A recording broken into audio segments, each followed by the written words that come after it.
Hi, so it's Debbie from Pilates in Bridgewater. Just going to go, I've been asked to explain a little bit about disc issues. So with issues, I've got my little friend here. Here he is, little disc issue. And you can see he's got a little disc protruding at the side there. The disc protruding at the side. And that is where you can see the nerves. I don't know if you're like me, this is a pelvis. So this is his back view with his little disc protruding out there. And these are all the nerves that come out of your back. Now, quite often, you're told that you have a slip disc. No such thing. A disc doesn't slip because there are ligaments that hold it in place. What it does, it herniates, it protrudes through. Just like this one is doing here, it protrudes out to the side. It doesn't slip out, it can't slip out, but it does protrude. Other things happen in your back, but a disc doesn't slip, it herniates. And there are 4 different types of protrusion. But the one that most people have is where they're repeatedly in a certain position. So you may find that you're in your job, you're reaching across. If you're a mum, you're reaching across. If you're a driver, you're like this. If you're office bound, you're like this.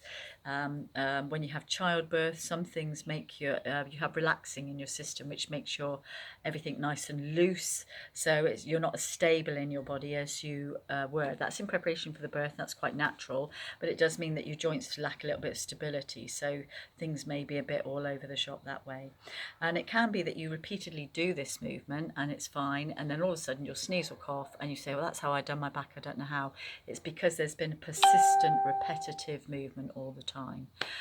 So the first thing to understand is that your disc doesn't slip out. It cannot slip out, but what it does, it herniates, and it can herniate in sort of 4 grades. I think there's protrusion, extrusion, sequestration, all that sort of thing. And it just means there are different types of different levels of protrusion of it coming out, if you like, really.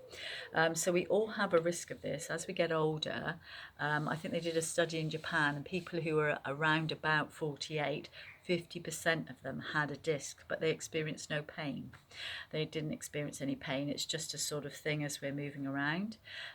If you have a disc that herniates, it can be kind of reabsorbed in 12 weeks, but what you're left with is the pain of that feeling. So if you did it sort of sneezing over, you will have maybe hunched over and gone slightly to the side. So you start walking and moving like this because you're trying to protect it.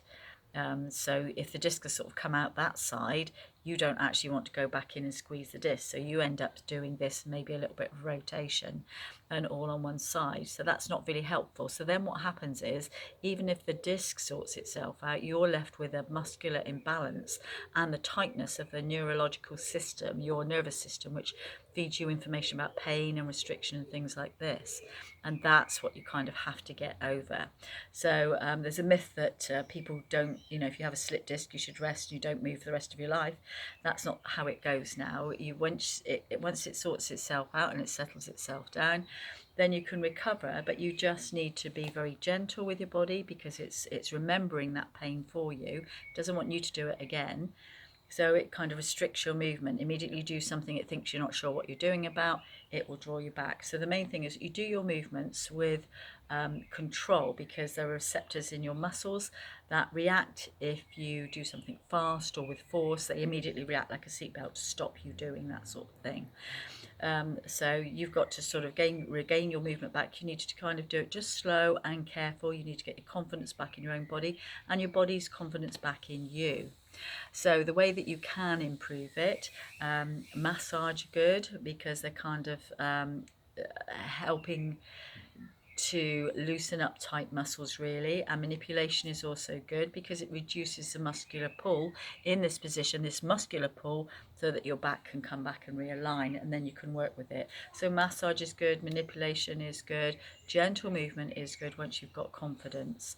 And what you want to do is work on your core, because that's going to support your back muscles. Generally what's happened is whatever movement you're doing means that the front muscles, the anterior slings of muscle, which are like groups of muscle. It's never one muscle doesn't work on its own. It's generally groups of muscle that sort of go across you in a sling. They've not actually started working properly, and the ones at the back are overstretched. So when you do this movement, that weakness there suddenly goes. So when you can bring your abdominals into play a little bit more, and your back muscles to do the work that they should do, so that holds you more upright and controls your movement better, then you reduce that risk of those sort of things happening again. Hope that helps.